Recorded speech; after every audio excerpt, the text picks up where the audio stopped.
everybody, welcome back to the MINIAC, and Mini has finally released photographs of the upcoming Mini John Cooper Works GP3, and they're pretty impressive actually.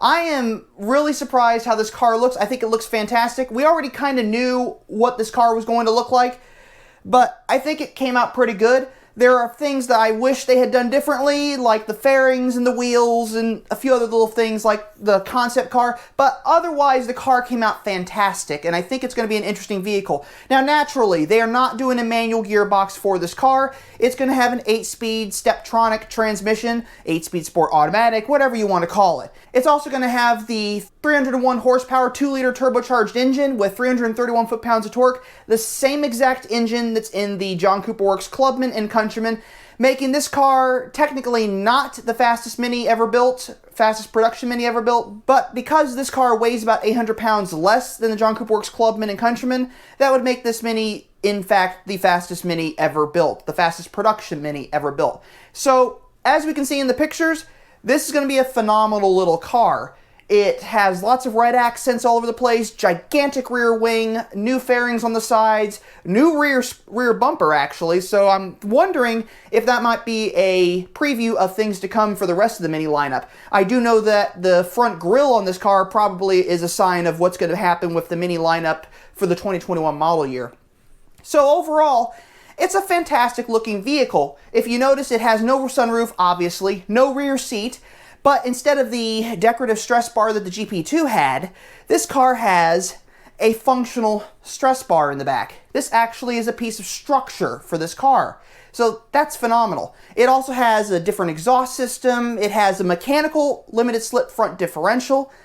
It has a lot of stuff. This is going to be a fantastic vehicle when it comes out, and it's going to be coming out very soon. Now here's the thing.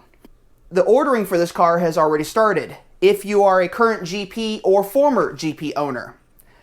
Once that's done, it's going to be opened up to all Mini owners. Doesn't matter whether you own a GP or not, you can own one of these.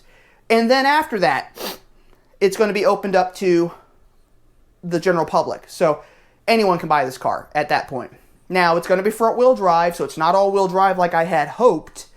And it's not all-wheel drive like the rest of the lineup for the John Cooper Works Clubman and Countryman. But that's kind of why they made this car an automatic, because they felt that a front-wheel drive 301 horsepower manual would be too much car for them to handle. Now, I disagree. I know people that have 300 or plus horsepower Minis that are manual gearbox. So that's Mini's thing. I don't know if I agree with them on that. It's going to be a good car regardless. Now, some of the styling cues, obviously the big wing, the fairings on the sides. Now, we initially thought they were going to be carbon fiber, and then we thought they were going to be plastic. Turns out they are, what is it? It was carbon fiber infused plastic fairings. So, essentially plastic. They look pretty cool, and they're carbon fiber in a sense. So, I'll give them that. Good looking vehicle though. So, what else do we got going on here? We have a new front grille on this car. Now, it's a lot different than the rest of the Mini hardtop, so that's a sign of what's going to happen with the 2021 model year. They're going to probably do something very similar to the rest of the Mini lineup, so we're going to probably see a grille like that. That's going to be pretty cool, I think. If you notice the rear bumper on the GP3, that might be a sign of what the John Cooper Works rear bumper will look like at some point, because here's the weird thing. So Mini usually launches the GP at the end of a run for a generation of the Mini. The GP1 in 2006, the GP2 in 2012, 2013. So why are they launching this car 2 to 3 years before they said that the 4th generation Mini is supposed to be released? This is information I don't know, and I hope Mini might have a reason for it. But it's going to be a good looking vehicle, and I'm looking forward to seeing it. And in fact, I'm going to get to see this car because someone connected with the Mini dealership is ordering one, or is planning to order one. So we'll actually get to see this car when it comes out, and I think it's going to be pretty cool. I'll get a video for you, but I can't guarantee that you're going to see this video until like,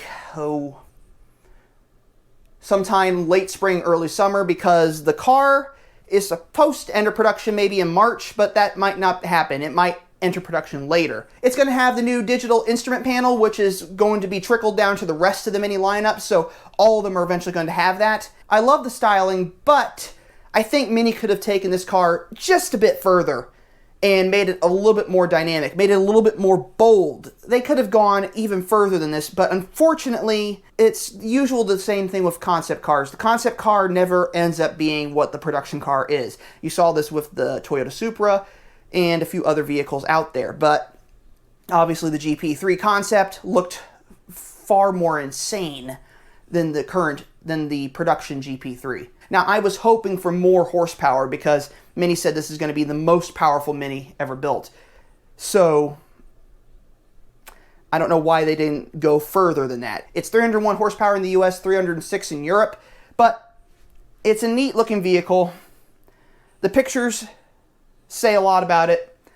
I'm looking forward to seeing this car, and I think Mini's going to release a video showing off the vehicle once it's officially unveiled. So, as soon as that video comes out, I'm going to publish it on the channel so that you guys can see it, because I know not all of you have a chance to actually go out there and look at it. A lot of you apparently come to my channel to get information on Mini.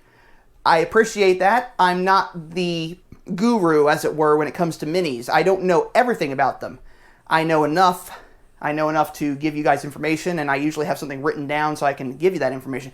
But I don't know everything. But I appreciate you guys coming to me when you want to learn a little bit about the Mini brand. So, anywho, GP3, $44,900, give or take, out of my price range. But I think there's going to be GP2s and GP1s ending up on the used car lot.